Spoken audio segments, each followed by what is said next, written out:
Good morning and welcome to the newspaper review this morning. My name is Esther Kalu and I'm glad to bring to you the newspaper review today. Thanks for joining us on the newspaper review this morning, Barrister Fred. Can you hear me?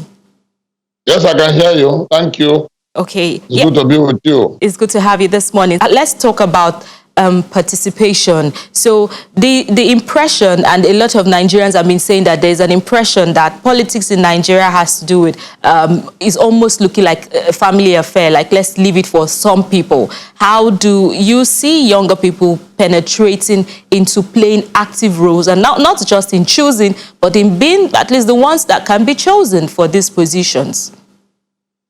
Well, the major challenge is in Nigerian political sphere is the challenge of financing, the challenge of money, the challenge of fund. And because Nigerian politics are so expensive that the young people don't have the finances to be able to fund their own campaigns and get elected to offices. But at least if they start by picking interest in who leads, and then that way they will be able to gradually change the tides, because it will not change in one day. It is something that has to change gradually. And when they elect people who are youth-centric, people who are interested in the affairs of the young people who are interested in the future and the progress and development of Nigeria, and then they would have done their own bit. And gradually, before you know it, the youth will begin to take center stage. Okay, now that you mentioned financing, I was going to come to that, but isn't it possible to have a national pocket where, everyone who wants to come into that position can maybe draw up from, and not necessarily having sponsors from those who are already maybe in positions or in a place of power? Don't you see that as maybe something that can be tried in Nigeria, a national pockets for this kind of cases, for running elections?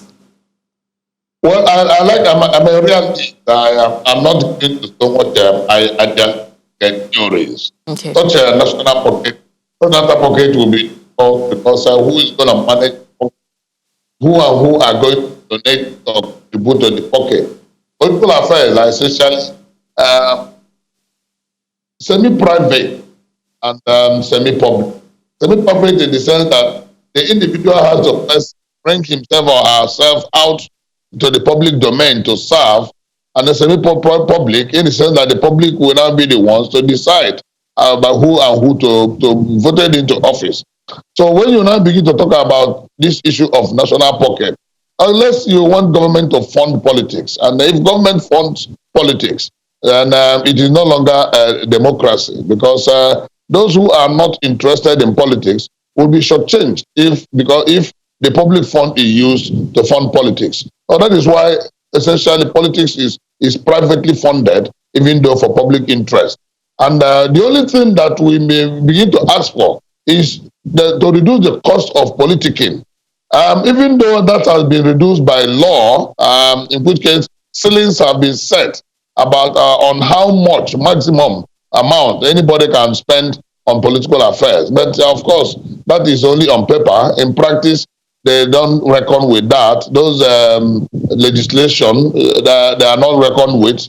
They are observed in breach, as we say in law, and nobody observes such selling. And unfortunately, there's no agency. The agency that's supposed to monitor and ensure that sellings are kept is INEC, but INEC is unable to do that. INEC is saddled with so many responsibilities, to the extent that even when a particular case we had last month of July, when somebody, a professor, was jailed for electoral fraud in Cross River State, and in March, by a court of competent jurisdiction, another court of equal jurisdiction went and set him free through the back door. So these are all the challenges that INEC is facing. So the challenges are so many. And if you now add the issue of monitoring of electoral expenses to the problems of INEC, I think it will be too heavy on them. So such a general pocket of electoral funding, I can tell you in reality, is not feasible. Okay, so we would look at another matter now, away from politics and trying to have Nigerians participate. Let's look at the reports that we have concerning food availability today on the papers so that we are able to touch all the aspects as well. Food affordability in Nigeria has seen a lot of reports lately in terms of food survey, and now Nigeria is ranking as one of the second poorest according to reports that we have here on the papers this morning. Is that something that can be done? Is there something that you think can be done with that kind of reports? Poorest is only trying to be charitable to Nigeria. Nigeria is the poorest nation in the world today in terms of food availability. The poorest nation, I repeat, the poorest country in the whole world today in terms of food availability.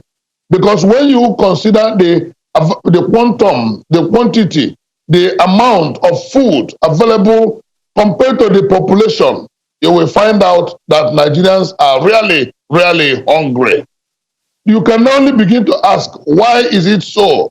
Because we have over 923,000 square kilometers of land, out of which at least 50% of such, which is over 460,000 kilometers of land, is arable land. And you can begin to ask the question, why is the country lacking in food production when it is blessed with so much land and so much good weather, good climate, and that can support the growth of anything, any food and catch crop? Why is the country so poor in feeding its population? Today, many families cannot even buy a single tuber of yam. They buy slices of tuber from the market to take home just to have a taste of what yam is all about. That is the horrible situation of Nigeria today. So the question is, why is it so? The answer is straightforward. The herdsmen, the marauding killer herdsmen, have not allowed farmers to work.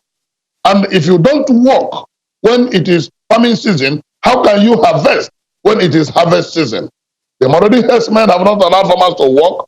If you go, anybody try to go to farm, the person will come back in a body bag. So everybody tries to be safe. The only little food you see are food planted at the courtyards of people and around the farms at homes and villages. Yeah. We will not forget that many of the land at home are no longer available because of the prevalence of buildings on account of population explosion. So that is the major cause, and that is why food scarcity in Nigeria is a choking one and a very big problem. Thank you very much, Barrister Fred Nzako. We would really love to continue this conversation, but because of our time, this is where we would have to pause this morning. Thank you very much for joining us on the newspaper review this morning. Many thanks.